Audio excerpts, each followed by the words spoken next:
Hello दोस्तों, ये है कमर चीमा। बाकी पाकिस्तानी यूट्यूबर से ये मुझे थोड़ा सा ईमानदार लगता है। और इसकी बात यह है कि ये कभी भी बिला वजह इंडिया की झूठी तारीफ नहीं करता है। और पाकिस्तान का जो पॉइंट ऑफ व्यू है वो हमेशा जो है वो अपने हिसाब से ठीक रखता है। अब ये जो है एक फवाद चौधरी नाम के पाकिस्तानी एक्स फेडरल मिनिस्टर को लाया है, जो इसको वैसे तो सब लोग डब्बू चौधरी कहते हैं। और ये डब्बू का इसका देखेंगे कि इसमें कितना नहीं, हम दिमाग है। ये ब्यूरोक्रेटों से देखते हैं बात क्या करते हैं बोलता कि है। आपने क्या करना है। जी हेलो दोस्तों, कुछ मैं नहीं हूं होता, कमर ये नहीं होता चीमा कि हम नीचे लेट विद कमर जाएंगे। चीमा पॉडकास्ट। और आज मेरे साथ एक बड़ी पॉपुलर, इंटरेस्टिंग और इम्पॉर्टेंट पर्सनालिटी हैं फवाद चौधरी साहब। किसी तारफ़ के मोहताज नहीं हैं। आप पाकिस्तान के इंफॉर्मेशन मिनिस्टर रहे हैं, साइंस एंड टेक्नोलॉजी में मिनिस्टर रहे हैं। और 2-4 दिन पहले की बात है कि इन्होंने एक स्टेटमेंट दी, तो जिस पे प्राइम मिनिस्टर मोदी भारत के वज़ीर आज़म हैं, उन्होंने भी इनका जिक्र किया। तो मैंने चौधरी साहब से रिक्वेस्ट की कि हमें टाइम दें और पूछें कि नरेंद्र मोदी साहब क्या मसला है आपसे। फवाद चौधरी साहब, सबसे पहले तो आपके वर्क का बहुत शुक्रिया सर। जी शुक्रिया। सर चौधरी साहब, आपने राहुल गांधी को मुश्किल में डाल दिया है। अब तो वो नरेंद्र मोदी जो पाकिस्तान के बारे में नॉर्मली बात नहीं करते, उन्होंने तो क्वेश्चन किया कि जी देखें, नरेंद्र मोदी ने कहा कि पाकिस्तानी मिनिस्टर चाहते हैं कि शहजादा हुकूमत में आए। तो क्या आप राहुल गांधी को पसंद करते हैं? क्या वजह सर? नरेंद्र मोदी साहब ने ये कहा, और कांग्रेस के जो सेक्रेटरी साहब हैं अलवी साहब, उन्होंने कहा कि ये नवाज शरीफ और शहबाज शरीफ साहब का चूँकि ज़्यादा ताल्लुक है मोदी साहब से, तो मैंने बयान दे दिया है कि वो उनके दबाव में। मुझे लगता है कि कांग्रेस और बीजेपी दोनों जो हैं, उनकी जो लीडरशिप है वो अपने लोगों को बहुत ही कोई अहमक समझते हैं। और उनको लगता है कि शायद पाकिस्तानी कोई नेता, पाकिस्तान का कोई लीडर जो है वो बात करेगा तो हिंदुस्तान के लोग अपनी ओपिनियन चेंज कर लेंगे, या चीज़ें उनकी सोच इतनी तक है कि जो भी पाकिस्तान से बात करेगा हमने उसकी मुखालफत करनी है। अबे कम दिमाग, ये तो बता दे कि अगर ऐसा नहीं होता तो तुझे बोलना क्यों पड़ता।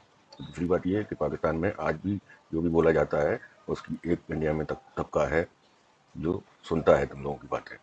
तो this shows a kind of contempt of Narendra Modi and BJP and even Congress towards their voter. मेरा ऐसा ख्याल नहीं है। मेरे ख्याल में जिस तरह से पाकिस्तान के अंदर अभी आपने तब्दीली देखी है और लोगों ने एक बहुत इंडिपेंडेंटली वोट किया है, मेरी नज़र में हिंदुस्तान का जो वोटर है वो भी एक बहुत अक्लमंद, और आम जनता जो है वहाँ की, वो बड़ी एक वाइज लोग हैं। तो इसका मतलब ये हुआ कि पाकिस्तान में जो शहबाज शरीफ को बनाया गया प्राइम मिनिस्टर, तो वो सही बनाया जाए फिर, वो जगह जगह जाके भीख मांग रहा है। नरेंद्र मोदी की जो मुखालफत है वो, मैं तो ज़ाहिर है ना मोदी साहब को जानता हूँ ना राहुल को जानता हूँ, लेकिन एक प्रिंसिपल है जिसके ऊपर आप डिसाइड करते हैं कि आपको क्या करना चाहिए, and that principle is that we must oppose extremism. जो एक्सट्रीमिज्म अपोज करते हो, खुद साला एक्सट्रीमिस्ट जो है वो भरा पड़ा है पूरा मुल्क में तुम्हारे। भी कट्टरपंथी हैं, हमें उसको अपोज करना है, चाहे वो हिंदुस्तान हो चाहे पाकिस्तान हो। और आप चूँकि पाकिस्तान में रहते हैं, आपको मालूम है कि यहाँ पे भी जो मुसलमान कट्टरपंथी हैं, दहशत इंतहा पसंद हैं, मैं उनके भी उतने ही निशाने पे रहता हूँ जितना मैं आरएसएस या बीजेपी के निशाने पे हूँ आजकल। और असल में तो खैर अबे तुमको आरएसएस और बीजेपी जो है वो क्यों निशाने पर लेगी? और तुम्हारी औकात क्या कोई जानता भी है तुझको? तुमको इंडियन इसलिए जानते हैं क्योंकि तुम एक बहुत बढ़िया जोकर हो, दैट्स ऑल। जब से ये ऑपरेशन स्विफ्ट रिटॉर्ट हुआ और पुलवामा का जो वाक़या, उसके बाद जो पाकिस्तान ने वहाँ पे ऑपरेशन किया था, और जिसमें अभिनंदन जो है वो हमने अरेस्ट किए थे, उसके बाद से ही आरएसएस और बीजेपी और ये जो एक हिंदू महासभा का एक पूरा नैरेटिव है जो ज़ाहिर है 1920 से चल रहा है। महासभा है कहाँ? तेरा पूछने हिंदू महासभा का जो है वो चीफ कौन है तो बता पाओगे?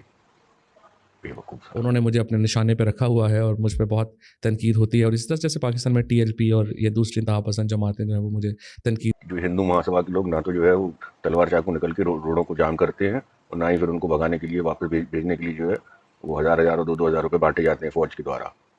ईद का निशाना बनाती हैं।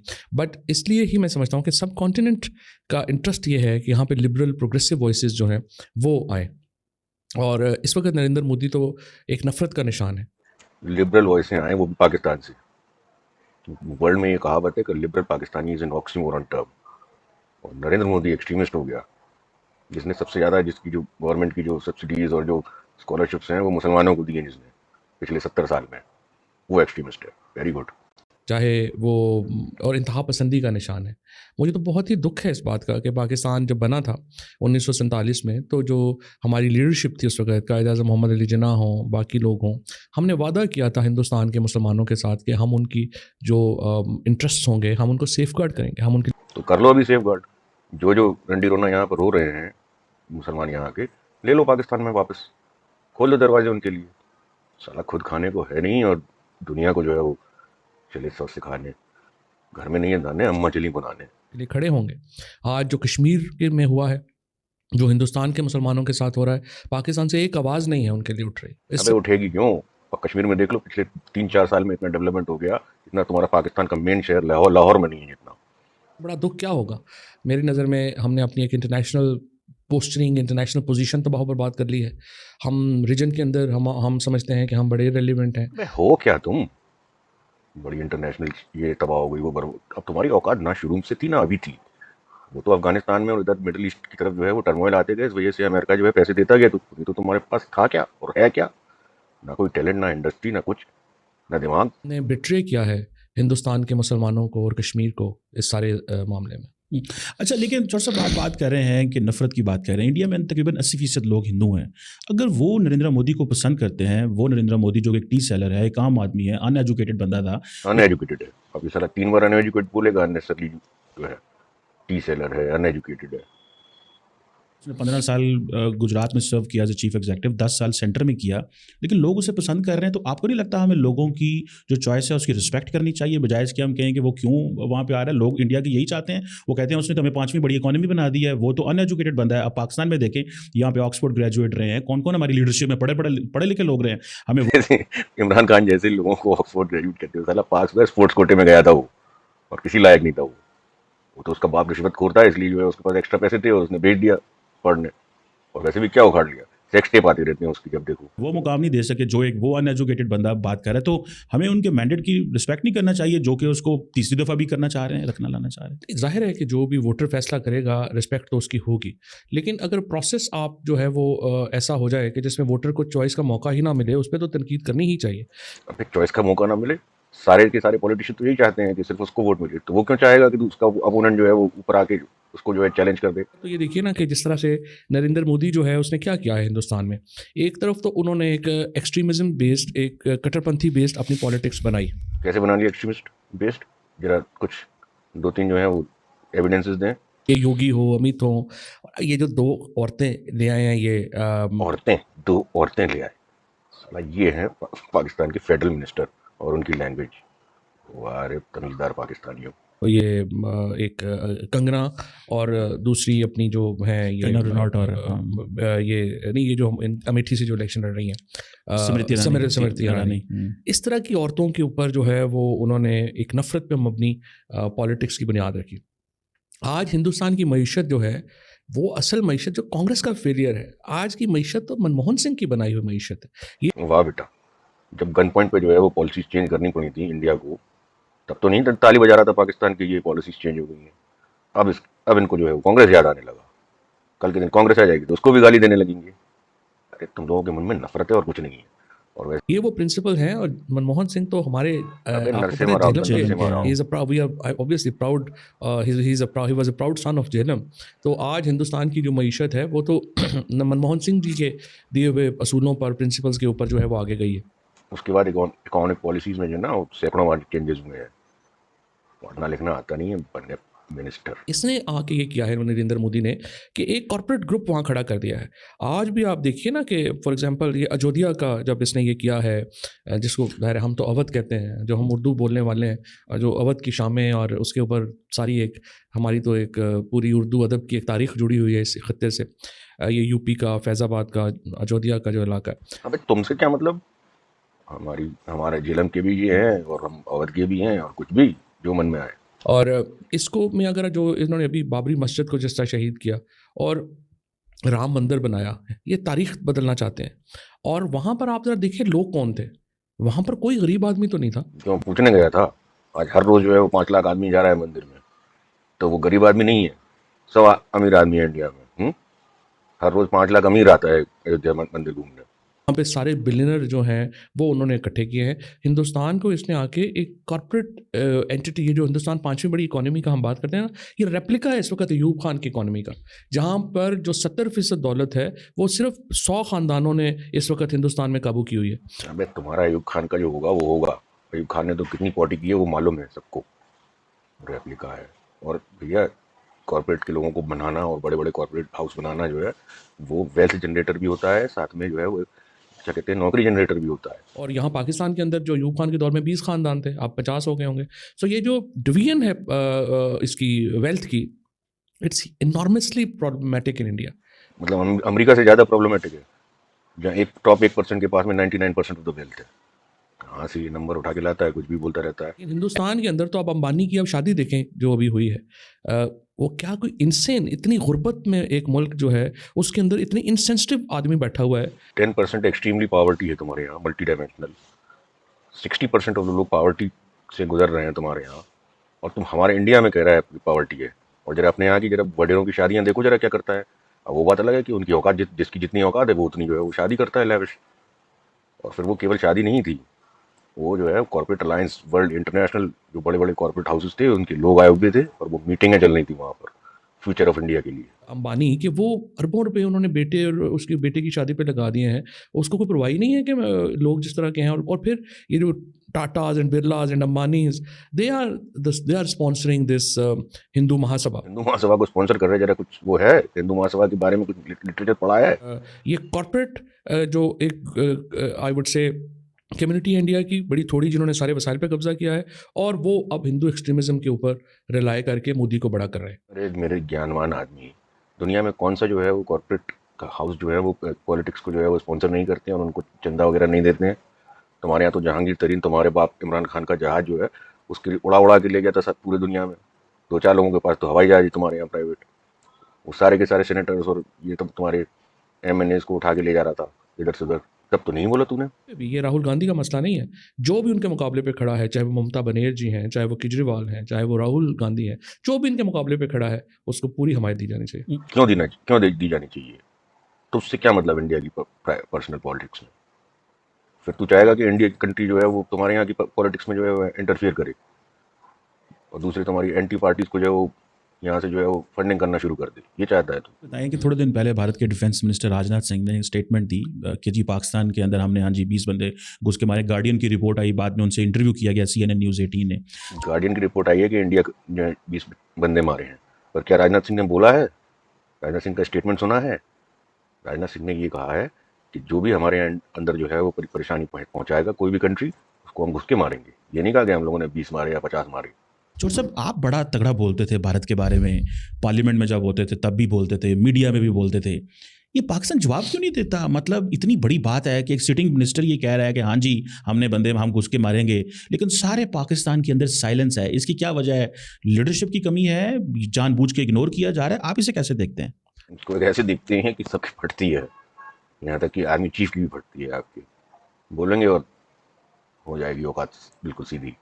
मैं तो जेल में था जी, और वहीं पे मैंने ये पढ़ा, और अभी भी मैं बाहर आके मैं हैरान हूँ। इसके बाद पाकिस्तान में तो क़यामत आ जानी चाहिए थी। यानी हिंदुस्तान का वज़ीर दिफ़ा ये कह रहा है कि हमने 20 पाकिस्तानियों को पाकिस्तान के अंदर आके जो है वो मार दिया। कब बोला? I mean what the hell. कोई यहाँ पे एक मौत का सा सकूत है, it's taken as business as usual. आपकी रियासत ख़त्म हो गई है इसके बाद। अगर समझ गए ना कि क्या औकात है अब आपकी? रियासत का क्या मतलब है कि एक बाउंड्रीज़ हैं, उसके अंदर हमारी हकमियत है। अगर हिंदुस्तान का वज़ीर दफ़ा इतना कैजुअली ये कह रहा है कि हमने आपके अंदर घुस के आपके 20 बंदे मार दिए हैं और यहाँ बिजनेस एज यूजुअल चल रहा है, परवाही नहीं किसी को कोई हो। असल में हमारी हुकूमत में तो खैर क्या वो बंदा बात करे, चूँकि हमारे अपने शहरियों की ही कोई इज्जत नहीं है हमारी रियासत के नज़दीक। इसीलिए तो शहरी जो है अपने भेज भेज के इंडिया में मरवाते हो, जिहादी बना बना के। और वहाँ तुम्हारा जो है वो कोई भी अफगानिस्तान में या ईरान में कोई भी तुम्हारा फौजी मर जाता है तो कोई वो नहीं है, क्योंकि तुम्हारी ज़िंदगी की कीमत ही नहीं है। हमारे यहाँ एक एक ज़िंदगी की कीमत है इंडिया में, ये अंतर है। तुम्हारे यहाँ मर जाए तो मर जाए और पैदा कर लेंगे, बच्चे पैदा करने की फैक्ट्री हैं आप लोग।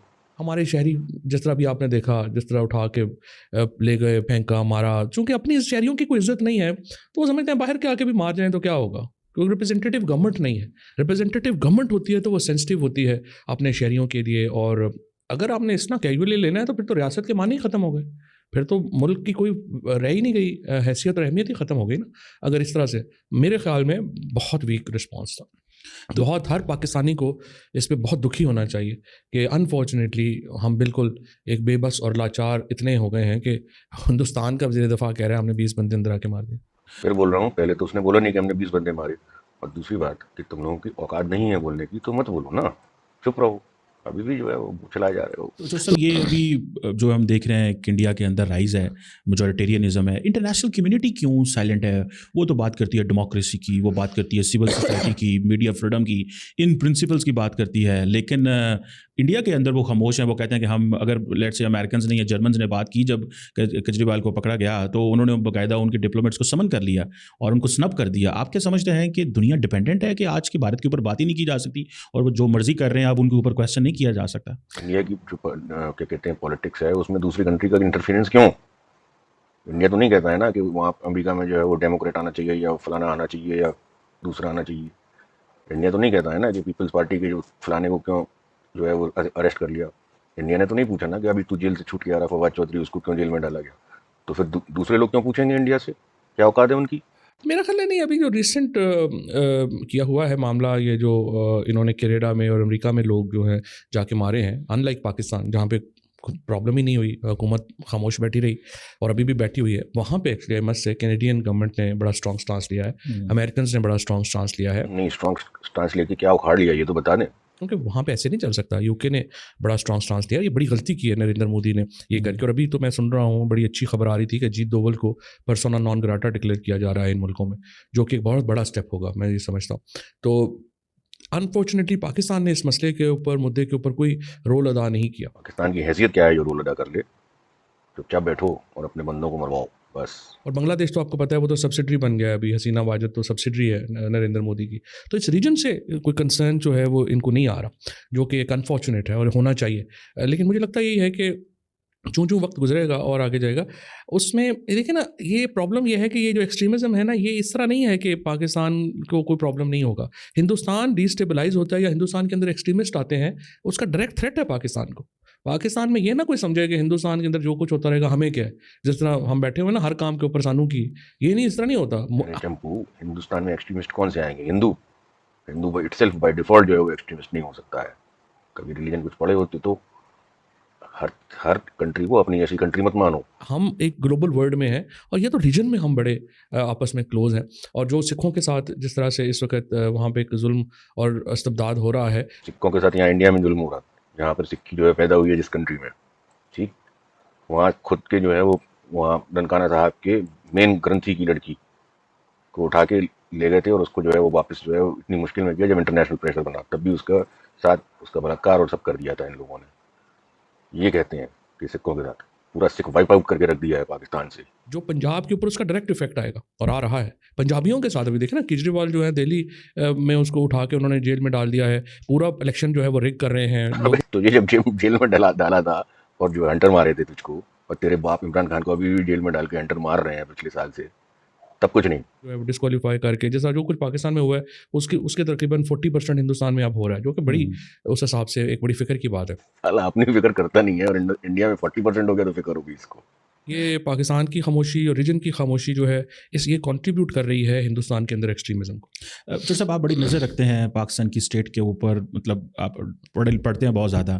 पाकिस्तान ने फैसला किया कि हमने एक इस्लामिक स्टेट बनना है 1947 में। आज इंडिया फैसला कर रहा है हिंदू स्टेट बनने की। क्या इससे को पाकिस्तान को मसला होना चाहिए अगर इंडिया के लोग हिंदू रियासत बनाना चाहते हैं, हिंदू राष्ट्र बनाना चाहते हैं? बहुत सारे पाकिस्तानी कहते हैं कि जी क्यों अब वो हिंदू रियासत बनना चाहते हैं? अबे बेवकूफ़, हिंदू रियासत बनाना होता तो वो बीजेपी अपने मैनिफेस्टो में लिखता ना। लेकिन ये उनके लोगों का हक नहीं है हिंदू स्टेट बनाना? नहीं, देखिए बात मैंने आपको कहा कि अल्टीमेटली तो जो वोटर फैसला करेगा वो होगा, लेकिन जो प्रोसेस है उस प्रोसेस में फेयरनेस तो होनी चाहिए ना। लोगों को तो पता हो ना कि क्या हो रहा है, उनके साथ क्या हो रहा है। पहली बात तो मैं आप बिल्कुल आप इसके ऊपर दो राय है ही नहीं कि पाकिस्तान जो था वो रिलीजियस स्टेट नहीं थी। इस्लामी स्टेट का मतलब ये था कि जो जिन्ना साहब जो थे, कायद मोहम्मद अली जिन्ना, तो प्रैक्टिसिंग मुस्लिम भी नहीं थे। ये जो बना था पाकिस्तान, ये बना था communal rights, communal political rights की को सेफगार्ड करने के लिए। अबे चूतिए, अभी भी तुम्हारा कंट्री का नाम जो है वो इस्लामिक रिपब्लिक ऑफ पाकिस्तान है और फिर कहते हो कि इस्लाम के नाम पर नहीं बना था। और जिन्ना जो है वो प्रैक्टिसिंग मुस्लिम नहीं था, तो फिर मुस्लिम लीग का कैसे वो चीफ हो गया था? नाम तो मुस्लिम लीग तो मुस्लिम से ही होगी ना। दो स्कूल ऑफ थॉट्स थे मुसलमानों में, एक अलीगढ़ स्कूल ऑफ थॉट था और एक देवबंद स्कूल ऑफ थॉट था। अगर पाकिस्तान ने रिलीजियस की तरफ जाना होता तो फिर हम तो मौलाना महमूदुल हसन साहब के जो स्कूल ऑफ थॉट था फिर तो हम उधर चलते ना। ऐसा नहीं हुआ। जो अलीगढ़ स्कूल ऑफ थॉट था, जो मॉडर्न एक इस्लामिक स्टेट का जो कॉन्सेप्ट देता था, जिसको इलामा इकबाल रिप्रेजेंट करते थे, कायद आज़म मोहम्मद अली जिन्ना रिप्रेजेंट करते थे, और उससे पहले ज़ाहिर है सर सैयद अहमद खान रिप्रेजेंट करते थे। तो सर सैयद के ऊपर, इकबाल के ऊपर, कायद आज़म, तीनों के ऊपर जो मुस्लिम मुल्ला थे उन्होंने तो कुफर का फतवा लगा दिया था। इसीलिए जो है वो पूरा पाकिस्तान में इतने स्कूल ऑफ थॉट चल रहे हैं, यहाँ पे देवबंदी आके जो है वो नाक में दम किए हुए हैं, और उधर जो है वो बरेलवी जो है वो लब्बैक करके जो है वो जीना आराम किया हुआ है लोगों का। लाखों की नंबर्स में आते हैं रोडों पर और फिर पुलिस वालों को मारते हैं, और अभी तो पुलिस वाले की डेप्यूटी कमिश्नर की सलवार उतार के टांगी रोडों पर, जो है वो काफर डिक्लेयर कर दिया था। तो ये बिल्कुल पाकिस्तान एक मजहबी रियासत के लिए के तौर पे तो नहीं बना था, ये तो एक मुसलमानों के पॉलिटिकल राइट्स के तहफ़्फ़ुज़ के लिए बना था। और अगर आप 1916 में लखनऊ पैक्ट देखें, या फिर 1928 के कायद आज़म मोहम्मद अली जिन्ना के जो 14 नुकात हैं वो देखें, और या फिर आके आप 1946 में जो कायद आज़म मोहम्मद अली जिन्ना का कैबिनेट मिशन प्लान के ऊपर जो उन्होंने पहले हामी भरी थी वो देखें, सारे बड़े इवेंट्स इसको जो है वो कंफर्म करते हैं कि Mohammad Ali Jinnah wanted a communal rights solution. वो हिंदुस्तान के अंदर रह के भी हो सकता था, हिंदुस्तान में एक बंटवारे के ज़रिए भी हो सकता था। वे डंकी राजा के चेले, इमरान खान डंकी राजा के चेले, जरा अपना कॉन्स्टिट्यूशन ही पढ़ लो, इतना सब तो बता दिया कि क्या है और कितना कम्युनल है तुम्हारा कॉन्स्टिट्यूशन। बंटवारा जो था वो जिन्ना साहब की आखिरी ऑप्शन थी। उनकी पहली ऑप्शन ये थी कि कम्युनल राइट्स को तहफ़्फ़ुज़ मिल जाए हिंदुस्तान के अंदर रहते हुए। वाह बेटा, 46 में जो डायरेक्ट एक्शन डे था वो तुम्हारे जिन्ना साहब ने खुद करवाया सोहरावर्दी के साथ मिलके, और हज़ारों हिंदुओं को कत्लेआम कर दिया रोडों पर, और फिर जो है वो उसी कम्युनल राइट्स से तहफ़्फ़ुज़ मिले फिर। वाह झूठे। लेकिन वो उस वक्त फिर जवाहरलाल नेहरू ने और पटेल ने जो रोल अदा किया, और जिसके नतीजे में पार्टीशन जो थी वो इनएविटेबल हो गई, वो तो अब हमारे सामने है। लेकिन हिंदुस्तान में जो मैं आपको वापस उस आर्गूमेंट की तरफ लेके जाना चाहता हूँ जो नेहरू हमेशा उन्होंने कायद आज़म को दिया और लॉर्ड माउंटबेटन को भी दिया। उन्होंने कहा देखिए 80% हिंदू हैं हिंदुस्तान के अंदर। तो आपको याद होगा कि जब ये हुआ था इधर शिमला में जो आखिरी कॉन्फ्रेंस हुई लॉर्ड माउंटबेटन की, तो उन्होंने कहा कि 5 मुसलमान नुमाइंदे होंगे और 5 जो है वो कांग्रेस के लोग होंगे दूसरे। तो नेहरू ने कहा कि नहीं, आप हमें नॉमिनेशन की इजाज़त दें, जो मुसलमान नुमाइंदे होंगे 2। तो जिन्ना साहब ने कहा सवाल ही पैदा नहीं होता, हम नॉमिनेट करेंगे। तो नेहरू ने ये कहा कि देखिए हम 80% जो हिंदू है उसकी मेजॉरिटी जो है वो हिंदू स्टेट नहीं बनने देगी कभी हिंदुस्तान को। तो जिन्ना साहब के जो फियर्स हैं विज़ विज़ हिंदू स्टेट और मुसलमानों के राइट्स वो गलत हैं। क्यों? अरे बड़बड़ कर रहा है इतना, तो देखो कि 1950 से लेके और 2015 के बीच में जो है वो इंडियन हिंदू पॉपुलेशन जो है वो 84% से घटकर 78% रह गई है, और मुस्लिम पॉपुलेशन 8 से बढ़कर 14 हो गई है। और फिर कहता है कि मुसलमान को राइट्स नहीं है। साला बच्चा पैदा करने का तुम जिस तरह तुमने ख़त्म कर दिया ना हिंदुओं और सिखों को वहाँ से पाकिस्तान से, अगर इंडियन हिंदू इतना करता तो आज बढ़ने की जगह घट गए होते। एक के जो हिंदू हैं वो कभी हिंदुस्तान को एक एक्सट्रीमिस्ट स्टेट नहीं बनने देंगे, कभी एक हिंदू स्टेट नहीं बनने देंगे। ये हिंदू महासभा का 1920 ऑनवर्ड जो था वो कोशिश थी कि ये एक हिंदू मुल्क बने, बट जो बनाने वाले थे हिंदुस्तान उसमें तो उनको यकीन था कि कभी हिंदू स्टेट नहीं बनेगी। दैट्स वाई जो सेकुलर कॉन्स्टिट्यूशन की जो बुनियाद है हिंदुस्तान की वो 1947 में ही रख दी गई थी जवाहरलाल नेहरू की तरफ से। और अब ये जो नरेंद्र मोदी 400 सीटें लेना चाहता है, ये बेसिकली तो हिंदुस्तान के आइन को बदलना चाहते हैं, और हिंदू महासभा इसको एक हिंदू स्टेट बनाना चाहती है। मतलब खुद ही जो है इमेजिन कर लिया, खुद ही वर्ल्ड में आ गए कि जो है इंडियन कॉन्स्टिट्यूशन को बदला जाएगा। कुछ भी साला मिलता रहता है। खुद के कॉन्स्टिट्यूशन में जो है इस्लामिक रिपब्लिक लिखा हुआ है, और इंडियन कॉन्स्टिट्यूशन में जो है वो सेकुलर कंट्री लिखा हुआ है। फिर भी तो अगर वहाँ का 80% हिंदू एक्सट्रीमिस्ट हो चुका है और वो चाहता है कि एक हिंदू महासभा की फ़िलॉसफी वहाँ पे आए, इससे रीजन तो डिस्टेबलाइज हो जाएगी ना। 20% मुसलमानों का मतलब ये है वहाँ पर कि तकरीबन 20 करोड़ मुसलमान, तो 20-22 करोड़ मुसलमान जो है वो कैसे एक हिंदू एक्सट्रीमिस्ट मुल्क में रहेगा। मतलब कुछ साला मुस्लिम मुल्क है, वहाँ पर हिंदू जो है वाइप आउट कर दिया तुमने, सिखों को वाइप आउट कर दिया, और अब मुसलमान कैसे रह पाएगा हिंदू स्टेट में। ले जाओ तुम फिर जिनको जाना हो, जिन मुसलमान को नहीं पसंद है ले जाओ, उसको वापस ले लो पाकिस्तान में। वहाँ पे तो बहुत फसाद हो जाएगा और उस फसाद के असरात पूरी रीजन पे आएंगे, पाकिस्तान पे सबसे ज़्यादा आएंगे। बिल्कुल सर, थोड़ा सा आप वक्त देते हैं। आप जब हुकूमत में थे तो उस वक्त भारत के साथ ताल्लुकात के हवाले से सर आपको नहीं लगता कि जब वज़ीर आज़म इमरान खान बने तो उन्होंने पूरा 1 साल इंतज़ार करते रहे और स्टेटमेंट्स देते रहे कि हम जब नरेंद्र मोदी दोबारा इलेक्शन जीत के आएंगे तो हम भारत से बात करेंगे, और फिर उससे पहले उन्होंने क्या किया कि एक सर्जिकल स्ट्राइक कर दी, कश्मीर का स्टेटस चेंज कर दिया। आपको नहीं लगता कि जब आप भी उस वक्त मिनिस्टर थे और prime minister Imran Khan completely miscalculate कर गए और रीड ही नहीं कर सके कि इंडियन लीडरशिप जो है वो हमसे बात नहीं करना चाह रही है, इमरान खान साहब और आपकी हुकूमत इंतजार करती रही, उन्होंने कश्मीर का सिंगल हैंडेडली स्टेटस चेंज कर दिया और पाकिस्तान खड़े का खड़ा रहा। आप लगता है कि मिसकैलकुलेशन हुई उस वक्त हुकूमत से? नहीं, अबे बेवकूफ़, तुम लोगों से कोई पूछता कौन है? फौज से बात करी गई और फौज से मान गई थी। मिसकैलकुलेशन नहीं इशू ये था कि जो उम्मीद थी, पहली बात तो मैं आपको ये बताऊं कि इमरान खान और जनरल बाजवा दोनों ही हिंदुस्तान के साथ ताल्लुकात के हामी थे, और ये अनफॉर्चुनेट है कि नरेंद्र मोदी ने इस मौके से फ़ायदा नहीं उठाया कि पाकिस्तान के अंदर आपको पता है ना, हमारी तो यही मुसीबत रहती है कि सिविल और फौजी एक पेज पे नहीं होते मामलात के ऊपर, लेकिन ये वो एक दौर था जिसमें हिंदुस्तान को लेके जनरल इमरान खान की और जनरल बाजवा की सोच ये थी कि हमें नॉर्मलाइज करना है। अबे तुम्हारी सोच होगी हिंदुस्तान की भी तो सोच होनी चाहिए। It takes to tango. India is not interested. लेकिन नरेंद्र मोदी ने ये किया कि उस वक्त वो योगी जैसे जो उनके अपने internal I would say pillars हैं उनकी पार्टी के और उनकी अपनी बीजेपी एस्टैब्लिशमेंट के, इन्होंने वहाँ पे जो एक हिंदू एजेंडा था उसको अपने इंटरनल पॉलिटिक्स में बड़ा करना शुरू कर दिया। सो जहाँ पाकिस्तान जो था वो देख रहा था कि जिस तरह आपको याद होगा इमरान खान ने इंटरव्यू दिया कि अभी अगर नरेंद्र मोदी आ जाए तो चांसेस शायद बढ़ जाएं सेटलमेंट के। इसीलिए नरेंद्र मोदी को छोटा आदमी ट्वीट कर रहे थे तुम्हारे इमरान खान ट्विटर पे। स्पीच दे रहे हो इमरान खान पब्लिक की, तो साइड में आदमी आके बोलता है कि थोड़ा इस्लामिक टच दे दीजिए स्पीच में, जिस पे उन पर बड़ी तनकीद भी हुई कि आप तो नरेंद्र मोदी को सपोर्ट कर रहे हैं ये वो। लेकिन इमरान खान बेसिकली ये कह रहे थे कि माना ये जाता है कि राइट विंगर होगा तो ये सिचुएशन जो है वो बेहतर होगी। जैसे आपको पता है कि मुशर्रफ साहब जब थे तो अटल बिहारी वाजपेयी वहाँ पे आए तो उन्होंने बहुत चीज़ें बेहतर होगी, कश्मीर का मसला बहुत करीब था उस वक्त सॉल्व होने के। लेकिन उसके लिए जो वाजपेयी जो थे वो एक विजनरी आदमी थे, वो एक बहुत पढ़े लिखे आदमी थे, उनका एक अदबी आदमी थे, और उनका एक वो और थे तो वो बीजेपी के और वो भी हिंदू राइट विंग के आदमी थे।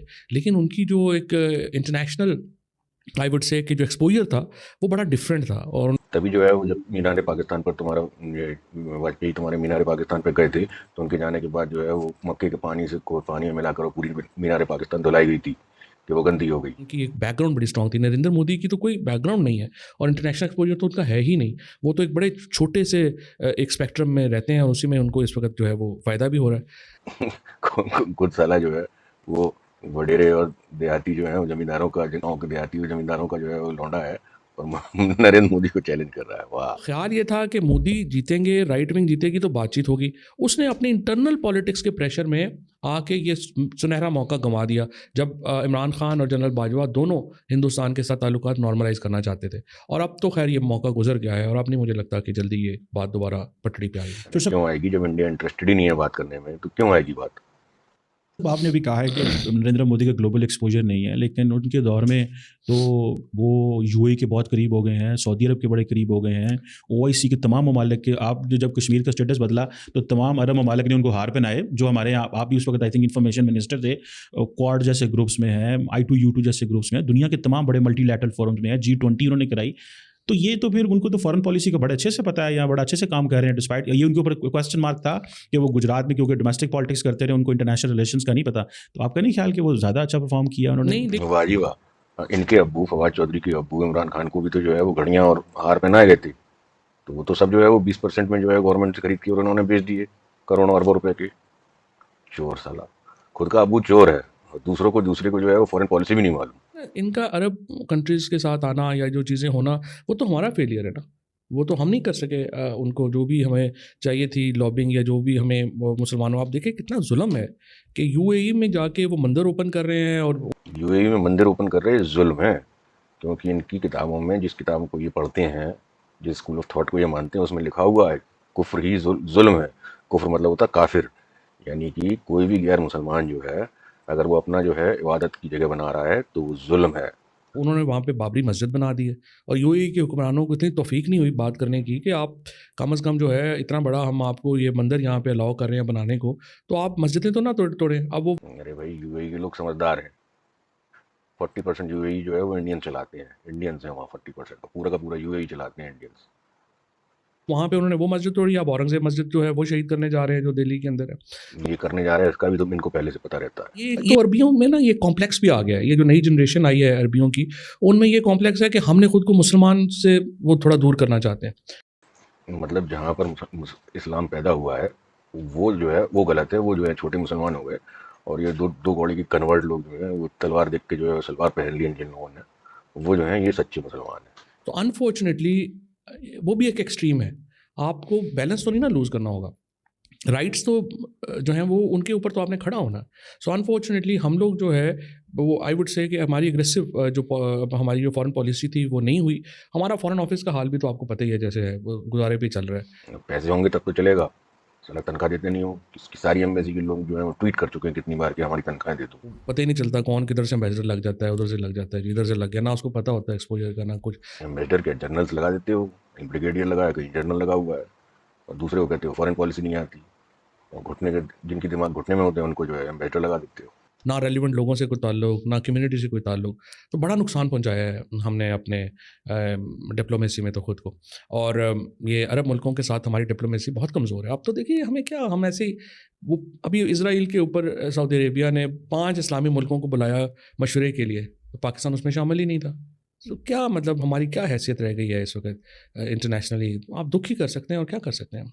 लोगों को भी हमारे को इतनी परवाह नहीं है, सिर्फ हमें समझ आ रही है कि जी बस हमारे बैगर्स ही जा रहे हैं बाहर, और ये हो रहा है वो हो रहा है, ह्यूमिलिएटिंग फेज जहाँ से हम गुजर रहे हैं। हाँ, ये तो बात सही कहा इसने पहली बार कि बेकारियों को ही एक्सपोर्ट कर रहे हैं, और दुनिया में हर कोने में सलाह इनका पाकिस्तानी बेकारी मिल जाएगा।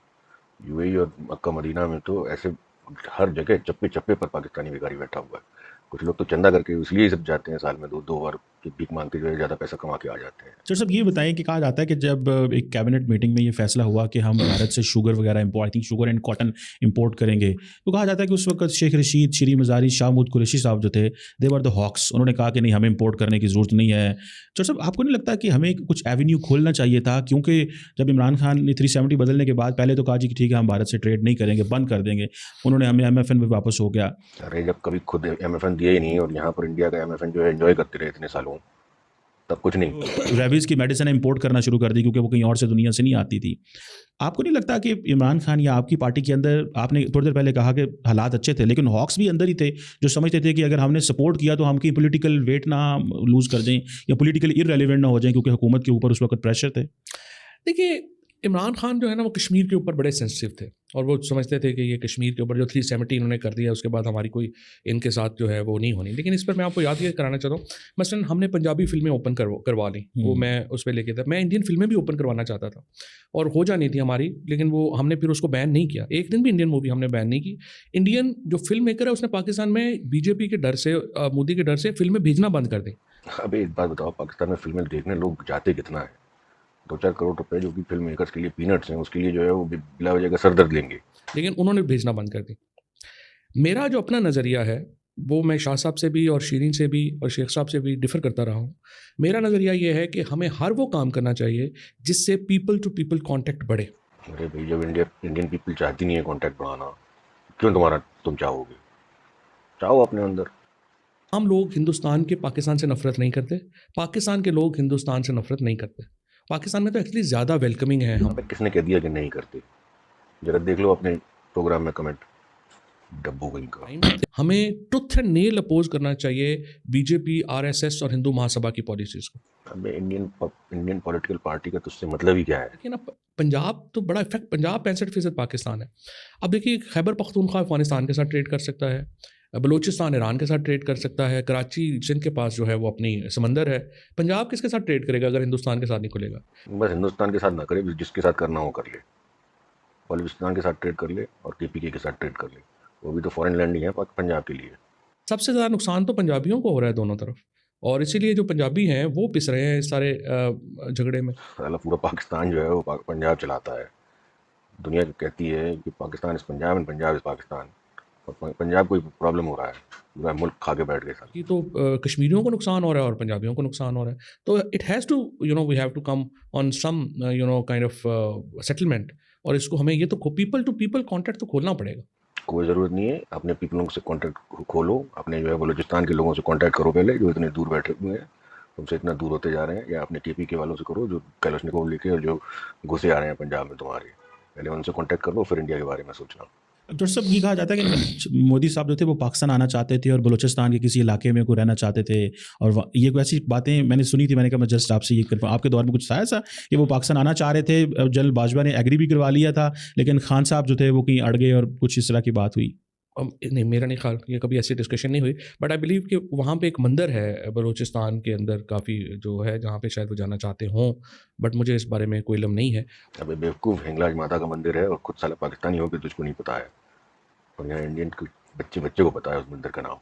ये तो इंटेलिजेंस है इनके मिनिस्टर्स की। सर डिस्कशन को थोड़ा कंक्लूड करते हैं। आपको लगता है कि पाकिस्तान को राहदारी दे देनी चाहिए भारत को, अगर वो अफगानिस्तान जाते हैं, अगर कल को आपकी हुकूमत आती है, आपने फिर इंशाल्लाह मिनिस्टर बनना है, तो आप क्या रोल प्ले कर सकते हैं इस हवाले से कि अगर भारत चाहता है राहदारी मिले अफगानिस्तान, हम चाहते हैं कि सेंट्रल एशिया तक कनेक्ट करें, तो कोई ऐसी पॉसिबिलिटी पाकिस्तान ओपन अप होगा, यहाँ के एक उसी नज़र से देखेगा कि इंडिया जो है वो उनके ट्रक आएंगे, उनमें जासूस आएंगे? आप क्या देखते हैं कि राहदारी देना हमारे लिए इंपॉर्टेंट नहीं है इंडिया को? अबे दिमाग के कमज़ोर आदमी, इंडिया अफगानिस्तान जाके क्या क्या बेचेगा? वहाँ अफगानिस्तान में औकात क्या है क्या खरीदने की?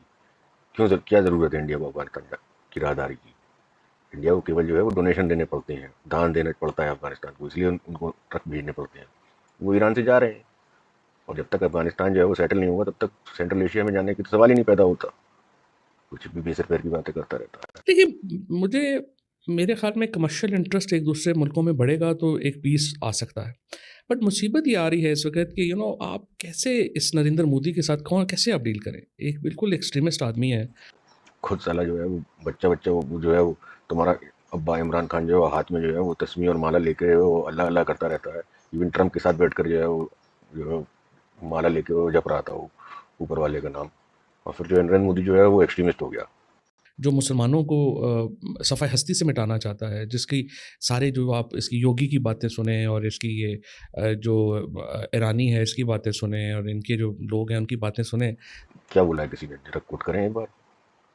खुद ही मन में बना लेता है एंटी हिंदू इन लोगों के हैं, तुम्हारी खून में रग रग में दौड़ रहा है, कोई भी कुछ करेगा तो तुम्हारी परेशानी बढ़ जाती है। बात और कश्मीरियों के साथ जो ये कर रहे हैं, जो आर्टिकल 370 जो ख़त्म करके उन्होंने किया है, तो नरेंद्र मोदी के साथ तो ये मुश्किल हो जाएगा। तो लेट्स होप कि इंडियन वोटर जो है इसे मुस्तरद करे और कोई थोड़ी जो है वो बेहतर सरकार वहाँ पे आए, तो ही ये बात हो सकती थी। एक तरफा तो बातें नहीं होती ना, एक तरफा तो इज्जत नहीं होती, एक तरफा कोई रिलेशनशिप नहीं होता। जो सब आप क्या समझते हैं पाकिस्तान क्या ऑफर कर सकता है इंडिया को? कश्मीर का उन्होंने स्टेटस यूनिलैटरली चेंज कर दिया है। इंडिया इंटरनेशनल कम्युनिटी जो है वो इंडिया की सपोर्ट करती है। अब यूनिलैटरली चेंज करेंगे क्योंकि यूनिलैटरल प्रॉब्लम है वो। हमारा कश्मीर जो करना करेंगे वो, तो उससे क्या मतलब? अपने कश्मीर की परेशानी कर, जो आज जो है वो तुम्हारे पुलिस वाले का पैंट उतार के पजामा उतार कर जो टांग रखा है रोड पर। अगर उन्होंने पाकिस्तान में सर्जिकल स्ट्राइक की तो अमेरिकन दुनिया कहती है कि जी ये उनका राइट टू रिस्पॉन्स है। हम क्या ऑफर कर सकते हैं कि इंडिया हमारे साथ टेबल पे बैठेगा, क्योंकि उन्होंने तो हर चीज़ खुद ही आई चेंज कर डोंट थिंक सो। जब उन्होंने सर्जिकल स्ट्राइक की तो उन्होंने कहा उनका राइट टू स्ट्राइक दी। है। सारी किसने दुनिया नहीं? Everybody was silent. नहीं, नहीं, नहीं, बिल्कुल भी नहीं। I can tell you that president Trump was very very upset. मेरा ख्याल है माइक पॉम्पियो थे एंड उन्होंने ये कहा था। नहीं, नहीं, नहीं। इसको मानना नहीं है कुछ भी। मैं I can vouch for president Trump. President Trump was very angry और उन्होंने हिंदुस्तान को बहुत स्टर्न बात की थी। ये तो मान गए ना कि स्ट्राइक की थी, यही काफ़ी है। आपने किया है ये नाकाबिले कबूल है, और इसीलिए प्रेसिडेंट ट्रंप के साथ फिर रिलेशनशिप भी इमरान खान का बहुत अच्छा बन गया था। और इसलिए इमरान खान कह रहा था कि मैं दूसरा वर्ल्ड चैंपियनशिप जीत के आ रहा हूँ, और बाद में जो है पिछवाड़े पड़ी थी इमरान खान के ऊपर बहुत इंटरनेशनल सपोर्ट जो है वो हमें मिली थी। लेकिन असल बात यह है कि आप ज़ाहिर है जंग तो एक एक्सट्रीम चीज़ है, उसके ऊपर तो आप हर बात के ऊपर नहीं जा सकते ना। लेकिन मेरी नज़र में जो नरेंद्र मोदी की जो एक्सपोज है, ये एक्सट्रीमिस्ट ज़्यादा देर रह नहीं सकते, ये एक्सपोज हो जाते हैं 10 साल से तो एक्सपोज हो नहीं पाए हैं इतनी बातों से। तो एक अग्रेसिव फॉरेन पॉलिसी जो है हमें चाहिए, उसको हम ये देखिए, एक चीज़ समझ लें, कभी यूनिलैटरल रिलेशनशिप नहीं होता। ये नहीं होता कि हम नीचे लेट जाएंगे तो हमारे ताल्लुकात बेहतर हो जाएंगे। लेट भी जाओगे तब भी हम कुछ नहीं करेंगे, कोई ज़रूरत नहीं है पाकिस्तान से रिलेशन की। ताल्लुकात बेहतर नहीं हो सकते। ताल्लुकात में दूसरे को आपकी अहमियत समझनी होगी। अगर आप समझते हैं कि हिंदुस्तान के लिए हमारी कोई अहमियत ही नहीं है और हम कुछ भी नहीं है, तो फिर ताल्लुकात क्या बनने हैं? फिर तो कुछ नहीं बनने। लेकिन मेरी नज़र में सब कॉन्टिनेंट स्टेबलाइज होता है अगर हिंदुस्तान पाकिस्तान के ताल्लुकात बेहतर होते हैं। और इसके नतीजे में हमारी जो चाइना के ऊपर बहुत ज़्यादा डिपेंडेंस है वो भी इक्वलाइज होती है। सो डिपेंडेंस हमने अगर हिंदुस्तान इस रीजन को अगर हमने स्टेबलाइज करना है तो हिंदुस्तान पाकिस्तान के ताल्लुकात इंप्रूव होने, और अब बोनस हिंदुस्तान के ऊपर है, वो ताल्लुकात बेहतर करना चाहता है या नहीं करना चाहता। नहीं करना चाहता तो हिंदुस्तान की भी एक लिमिट है, इससे आगे वो नहीं जा सकता। सर ये तो फिर हमने सारा कुछ उन्हीं को दे दिया कि वो फैसला करेंगे, हम तो फैसला नहीं कर सकते। क्योंकि जाती उधर से हो रही है ना, हमने तो 370 नहीं लगाया ना कश्मीर में। अरे हम 370 लगाएं या 380 हटाएं, वैसे भी लगाया नहीं है, हटाया है 370। उल्लू जानता हूँ तक मुझे क्या यहाँ पे जो है वो जो मुसलमानों के साथ जो हिंदुस्तान में हो रहा है यहाँ तो नहीं हो रहा। यहाँ तो नहीं हो रहा। और डॉन की न्यूज़ कहती है कि हर रोज़ जो है वो 3-4 बच्चियाँ जो है वो रोज़ अगवा करके जो है वो मुसलमान बना देता है तुम्हारा मियाँ मिट्टू। और 90% से ज़्यादा जो है वो इस तरह के क्राइम रिपोर्ट नहीं होते हैं। जो 1947 में जो 30-40% हिंदू पॉपुलेशन थी वो घटकर जो है वो 1% रह गई है। सिख पॉपुलेशन तो लगभग ख़त्म कर दी है। हम तो कुछ नहीं कर रहे। हिंदुओं के साथ वो तो नहीं हो रहा, या इसी तरह माइनॉरिटीज़ के साथ तो वो नहीं हो रहा। इंडिविजुअल ग्रुप्स तो डेफिनेटली हैं, लेकिन वो इंडिविजुअल ग्रुप्स तो मुसलमानों के लिए भी उतना ही बड़ा खतरा है जितना उनको स्टेट ओनरशिप तो नहीं है। But to be fair with, तो मियाँ मिट्टू जो है वो मुसलमानों के लिए भी खतरा है।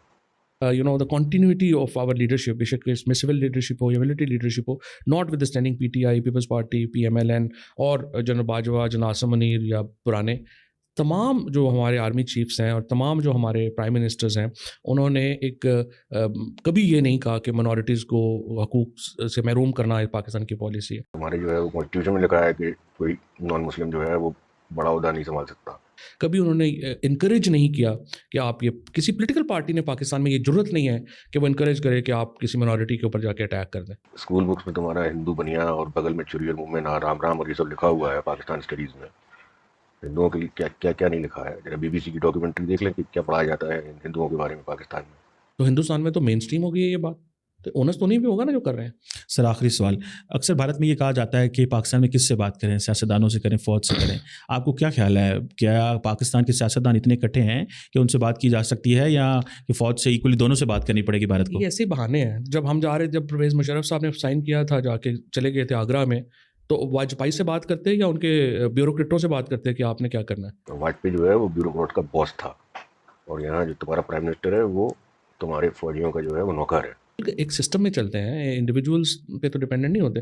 किसने कश्मीर का जो सोल्यूशन था परवेज़ मुशर्रफ के दौर में, किसने रोका था वाजपेयी को कि वो ना करें? वाजपेयी तो मान के गए थे, वाजपेयी जी के साथ तो हर चीज़ हो गई थी। इंडियन लोगों ने इसलिए रोका था क्योंकि उसमें जो है वो कश्मीर को डिस्प्यूट लिख रहे थे तुम लोग। वहाँ की एस्टैब्लिशमेंट जो है वो इंटरफेयर नहीं करती मामलात में। और आज अगर कश्मीर का प्रॉब्लम आज बाकी है, इंडियन एस्टैब्लिशमेंट की वजह से है। So let's not blame Pakistani establishment and politician and try to kind of play it up. Indian establishment की वजह से बाकी है, इसलिए जो है वो आज इंडियन कश्मीर में चमन बरस रहा है, और तुम्हारे यहाँ जो है वो भूखे मर रहे हैं लोग। तुम्हारे कश्मीर में भी, और वैसे तो पूरे मुल्क में ही भूखे मर रहे हैं। ये होगा और वो, लेकिन सर वो कहते हैं कारगिल हमने करा दिया था, मामला तो तय हो तो गया। सियाचिन भी तो करा दिया था। तो सियाचिन करा दिया था तो इसलिए क्योंकि वो जो है वो नो मैंस लैंड था, वहाँ पर घुसने की तैयारी हो रही थी तुम लोगों की, तो हम लोग पहले घुस गए। लेकिन कारगिल जो था वो तो इंडियन टेरिटरी थी ना, इंडियन ऑक्युपाइड टेरिटरी थी ऑलरेडी। उस पर कैसे घुस गए तुम चोरी से? फिर बाद में मार खाई और हज़ारों अपने जो है फौजियों को मरवाया, यहाँ तक कि उनको जो उनकी डेड बॉडी तक रिसीव नहीं की आज तक। कारगिल पे बड़ी तकलीफ है, सियाचिन पे तकलीफ नहीं है। अगर वो बुरा था तो ये भी बुरा था। Thank you very much Fawad Chaudhry sahab, बहुत शुक्रिया। Thank you viewers for watching the Qamar Cheema podcast. हमें अपना फीडबैक दीजिएगा चौधरी साहब के जो पॉडकास्ट के हवाले से। Thank you very much. इसके